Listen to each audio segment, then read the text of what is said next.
ପ୍ରେମରେ ଅନ୍ଧ ହୋଇ ବିଚରା ପ୍ରେମିକଟା ପ୍ରେମିକାକୁ ଦେଖା କରିବାକୁ ଯାଇ ଯେ ଶବ ହୋଇଯିବ ସେ କଥା କାହାକୁ ବା ଜଣାଥିଲା। ଢେଙ୍କାନାଳ ସହରସ୍ଥିତ ସିମିଳିଆର 19 ବର୍ଷୀୟ ମୃତ ପ୍ରେମିକ ହେଉଛନ୍ତି ବିଶ୍ୱଜିତ ବେହେରା। ଢେଙ୍କାନାଳ ସଦର ଥାନା ଅଞ୍ଚଳରେ ଥିବା ନିଜ ପ୍ରେମିକାର ଫୋନ୍ କଲ୍ ପାଇ ଦେଖା କରିବାକୁ ଖୁସିରେ ଦୌଡ଼ି ଯାଇଥିଲା। ହେଲେ ସେହି ପ୍ରେମିକା ଘରକୁ ପଛପଟ ଦେଇ ରାସ୍ତାରେ ଯିବାବେଳେ ବିଦ୍ୟୁତ ଆଘାତରେ ଜୀବନ ଚାଲିଯାଇଥିଲା। କ'ଣ ଥିଲା ପୁରା ଘଟଣା ଜାଣିବାକୁ ଆସନ୍ତୁ ଆରମ୍ଭ କରିବା ଆଜିର ଏ କାହାଣୀ। ହ୍ୟାଲୋ ହାଏ ନମସ୍କାର, ଷ୍ଟୋରି ୱିଥ୍ ପ୍ରତାପର ଆଉ ଏକ ନୂଆ କାହାଣୀକୁ ଆପଣଙ୍କୁ ସ୍ୱାଗତ। ଦର୍ଶକ ବନ୍ଧୁ, କୁହାଯାଏ ପ୍ରେମଟା ଅନ୍ଧ। ଆଉ ଥରେ ପ୍ରେମରେ ପଡ଼ିଗଲେ ସେହି ପ୍ରେମିକଟା ପାଗଳ ହୋଇଯାଏ। ସେତେବେଳେ ନା ସେ ମାନେ ବନ୍ଧ ବାଡ଼, ନା ମାନେ ଜାତି ଅଜାତି, ନା ମାନେ ବୟସର ତାରତମ୍ୟ। ଢେଙ୍କାନାଳରେ ପ୍ରେମରେ ଅନ୍ଧ ଏମିତି ଜଣେ ପ୍ରେମିକର ଜୀବନ ଅକାଳରେ ଚାଲିଯାଇଛି, ଯାହାକୁ ନେଇ ଢେଙ୍କାନାଳରେ ଖେଳିଯାଇଛି ଚାଞ୍ଚଲ୍ୟ। ଢେଙ୍କାନାଳ ସହରସ୍ଥିତ ସିମିଳିଆର 19 ବର୍ଷୀୟ ବିଶ୍ୱଜିତ ବେହେରା ସଦର ଥାନା ଅଞ୍ଚଳର ଜଣେ ଯୁବତୀକୁ ପ୍ରେମ କରୁଥିଲେ। ପ୍ରାୟ 8 ମାସ ତଳୁ ଉଭୟଙ୍କ ମଧ୍ୟରେ ପ୍ରେମ ସମ୍ପର୍କ ଗଢ଼ି ଉଠିଥିଲା। ହେଲେ ଗତ 28 ତାରିଖ ଦିନ ସନ୍ଧ୍ୟାରେ ପ୍ରେମିକା ଜଣକ କୁଆଡ଼େ ବିଶ୍ୱଜିତକୁ ଫୋନ୍ କରି ତାଙ୍କ ଘର ପଛପଟେ ଆସି ଦେଖା କରିବାକୁ କହିଥିଲେ। ଫୋନ୍ ପାଇବା ପରେ ବିଶ୍ୱଜିତ ମାଆଙ୍କୁ 100 ଟଙ୍କା ବି ମାଗିଥିଲେ, କିନ୍ତୁ ମାଆଙ୍କ ପାଖରେ ଟଙ୍କା ନଥିବାରୁ ସେ ଦେବାକୁ ମନା କରିଦେଇଥିଲେ। ପରେ ବିଶ୍ୱଜିତ ପ୍ରେମିକାକୁ ଦେଖା କରିବାକୁ ଘରୁ ଏକ ବାଇକ୍ ଯୋଗେ ବାହାରି ଯାଇଥିଲେ। ପ୍ରେମିକାର ଘର ନିକଟସ୍ଥ ଗାଁରେ ଥିବା ସାଙ୍ଗ ଘରକୁ ପ୍ରଥମେ ବିଶ୍ୱଜିତ ଯାଇଥିଲେ। ସାଙ୍ଗକୁ ସାଥିରେ ନେଇ ପ୍ରେମିକାକୁ ଦେଖା କରିବାକୁ କହିଥିଲେ, କିନ୍ତୁ ବିଶ୍ୱଜିତର ସାଙ୍ଗର ମେଡ଼ିକାଲରେ କିଛି କାମ ଥିବାରୁ ସେ ଯିବାକୁ ମନା କରିଦେଇଥିଲେ। ପରେ ବିଶ୍ୱଜିତ ଏକୁଟିଆ ବାହାରି ପଡ଼ିଥିଲେ ପ୍ରେମିକାକୁ ଦେଖା କରିବାକୁ। ସମୟ ସନ୍ଧ୍ୟା 7ଟା ପାଖାପାଖି। ହଠାତ୍ ପ୍ରେମିକାର ଘର ପଛପଟୁ କିଛି ଚିତ୍କାର ଆଉ ପାଟିତୁଣ୍ଡ ଶୁଭିଥିଲା।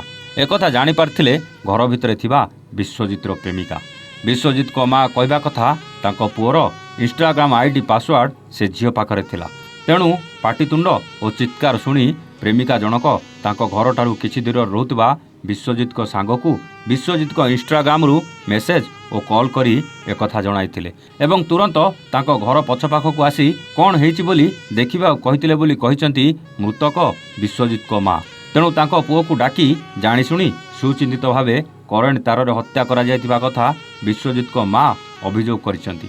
ଏନେଇ ଢେଙ୍କାନାଳ ସଦର ଥାନାରେ ଝିଅ ଘର ଲୋକଙ୍କ ନାଁରେ ଏକ ଏତଲା ମଧ୍ୟ ବିଶ୍ୱଜିତଙ୍କ ପରିବାର ତରଫରୁ କରାଯାଇଛି।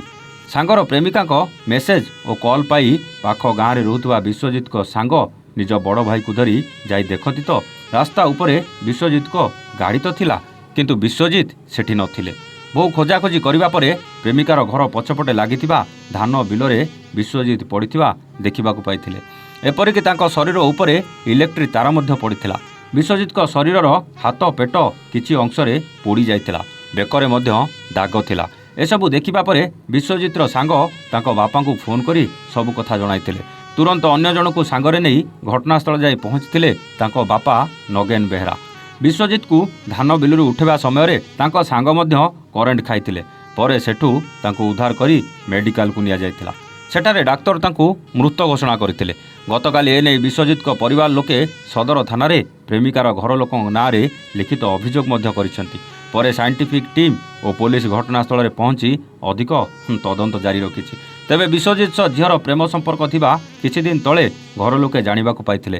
ହେଲେ ଉଭୟଙ୍କ ଜାତି ଅଲଗା ଅଲଗା ହୋଇଥିବାରୁ ଝିଅ ଘର ଲୋକେ କୁଆଡ଼େ ଏହି ପ୍ରେମ ସମ୍ପର୍କକୁ ସ୍ୱୀକୃତି ଦେଉନଥିଲେ। ତେଣୁ ଯୋଜନାବଦ୍ଧ ଭାବେ ଡାକି ଇଲେକ୍ଟ୍ରିକ୍ କରେଣ୍ଟ ଦେଇ ପିଟି ପିଟି ମାରିଦେଇଥିବା ଅଭିଯୋଗ କରିଛନ୍ତି ପରିବାର ଲୋକେ। ଏପଟେ କିନ୍ତୁ ଏ ବାବଦରେ କିଛି ଜାଣିନଥିବା କହିଛନ୍ତି ଝିଅର ଜେଜେବାପା। ତାଙ୍କ ଘର ପଛପଟେ ଜଙ୍ଗଲୀ ଜୀବଜନ୍ତୁଙ୍କ କବଳରୁ ଫସଲ ସୁରକ୍ଷା ପାଇଁ ଯେଉଁ ସୋଲାର ତାରବାଡ଼ ଦିଆଯାଇଛି ତା ସଂସ୍ପର୍ଶରେ ଆସି ତାଙ୍କର ମୃତ୍ୟୁ ହୋଇଥାଇପାରେ ବୋଲି ପ୍ରେମିକାର ପରିବାର ଲୋକେ କହିଛନ୍ତି। ଏହି ଘଟଣାରେ ସଦର ପୋଲିସ ପ୍ରେମିକାର ବାପାଙ୍କୁ ଥାନାରେ ଅଟକ ରଖି ଅଧିକ ପଚରାଉଚରା କରୁଛି ଏବଂ ପୋଷ୍ଟମର୍ଟମ ରିପୋର୍ଟ ଆସିବା ପରେ ମୃତ୍ୟୁର ଅସଲ କାରଣ ଜଣାପଡ଼ିବ ବୋଲି କହିଛନ୍ତି ଢେଙ୍କାନାଳ ଏସ୍ପି। ତା ସହିତ ଏହି ଘଟଣାରେ ଯାହାର ସମ୍ପୃକ୍ତି ଥିବ ସାମ୍ନାକୁ ଆସିବ ଆଉ ତା ବିରୁଦ୍ଧରେ ଦୃଢ଼ କାର୍ଯ୍ୟାନୁଷ୍ଠାନ ବି ନିଆଯିବ। ସତରେ କ'ଣ ପ୍ରେମିକକୁ ଡାକି ପ୍ରେମିକା ଆଉ ତାଙ୍କ ପରିବାର ଲୋକେ ଜୀବନ ନେଇଗଲେ? ସତରେ କ'ଣ ଏହି ଉଚ୍ଚ ନୀଚ ଜାତିଭେଦ ପାଇଁ ଆଜି ଏହି ପ୍ରେମିକଟା ପ୍ରେମରେ ବଳି ପଡ଼ିଗଲା? ସତରେ କ'ଣ ପ୍ରେମ ପାଇଁ ଏମିତି ଜୀବନ ଚାଲିଯାଇପାରେ? କାହାର ଥିଲା ଭୁଲ? ବିଶ୍ୱଜିତ ମୃତ୍ୟୁ ପାଇଁ କିଏ ଦାୟୀ? ଏସବୁ ପ୍ରଶ୍ନ ଏବେ ରହସ୍ୟ ଘେରରେ ଥିବାବେଳେ ପୋଲିସ ତଦନ୍ତ କରି ସତତ ସାମ୍ନାକୁ ଆଣିବ। କିନ୍ତୁ ଆପଣଙ୍କୁ କ'ଣ ଲାଗୁଛି?